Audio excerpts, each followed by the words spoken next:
अपनों ने साथ छोड़ा तो ई रिक्शा चलाने का काम शुरू किया। अब हुई बुजुर्ग महिला की संदिग्ध हालात में मौत। घर में अकेली रहती थी बुजुर्ग महिला। बदबू आई तो लोगों को शक हुआ। सोनीपत के तारानगर में रहने वाली एक बुजुर्ग महिला की संदिग्ध हालात में मौत का मामला सामने आया है, जहां बुजुर्ग महिला घर में अकेली रहती थी और कई दिनों से उसने दरवाजा नहीं खोला था। घर के अंदर ही उसकी मौत हो गई। जब गली में लोगों को मकान के सामने से निकलने के दौरान बदबू आई तो लोगों को शक हुआ और दरवाजे से झांक कर देखा तो बुजुर्ग महिला की मौत हो चुकी थी। जहां स्थानीय लोगों ने मौके पर पुलिस को सूचना दी और उसके बाद परिजनों को भी सूचना दी गई, जहां शव को मकान से निकालकर नागरिक हॉस्पिटल में पोस्टमार्टम के लिए भिजवा दिया गया है। पुलिस पूरे मामले को लेकर जांच कर रही है। सोनीपत के तारानगर की एक बुजुर्ग महिला प्रेम देवी की संदिग्ध हालात में मौत का मामला सामने आया है, जहां प्रेम देवी करीबन 3 साल पहले ई रिक्शा चलाकर अपना गुजारा बसारा कर रही थी।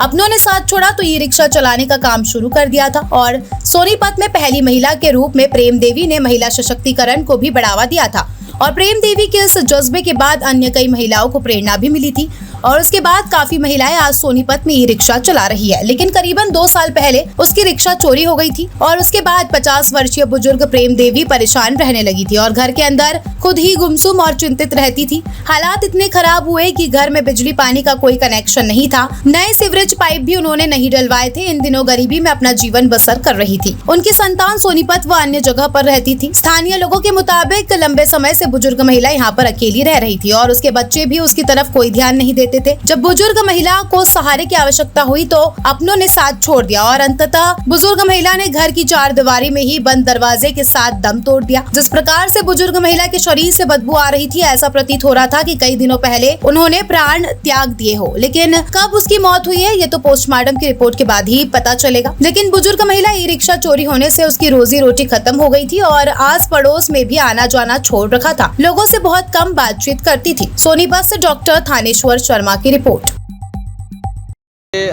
कौन सी गली में कौन रहती थी और क्या दिक्कत परेशानी हुई, कैसे इनकी मौत हुई? ये मेरी सासू माँ है, ये तारानगर में रहती हैं। कब से रह रही थी? जी उनको तो काफ़ी सालों से अकेले रह रही है। तो क्या सूचना मिली आपको यहाँ पे? जी मेरे को तो गली वालों ने बताया था कि ऐसे अंदर से स्मेल आ रही है।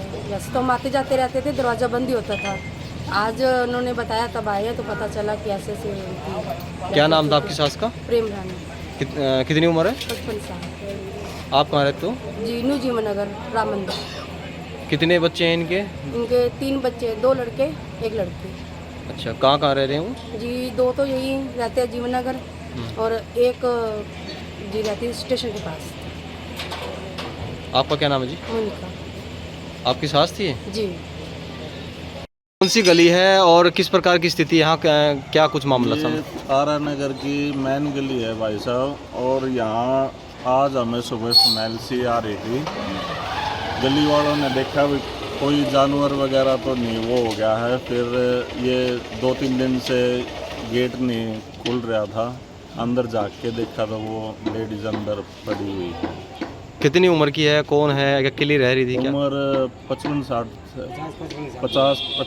की उम्र है। नाम पता कुछ मालूम है इसका? कौन नाम इसका प्रेम। कितने सालों से रह रही है यहाँ? यहाँ 30-35 साल से रह रही है। अकेली रहती थी? अकेली रहती थी। ये बच्चे वगैरह नहीं रहते बच्चे थे? बाहर रहते हैं उसके। तो अब क्या स्थिति है इधर? अब स्थिति कंट्रोल रूम में फ़ोन मारा था, पुलिस आई थी, वो उनका ये बच्चों का वेट कर रहे हैं। 1-1.5 घंटे में वो आ जाएंगे, वो उनको इतला देंगे तो आएगी फिर दोबारा से। क्या नाम है साहब का? विनोद मलिक।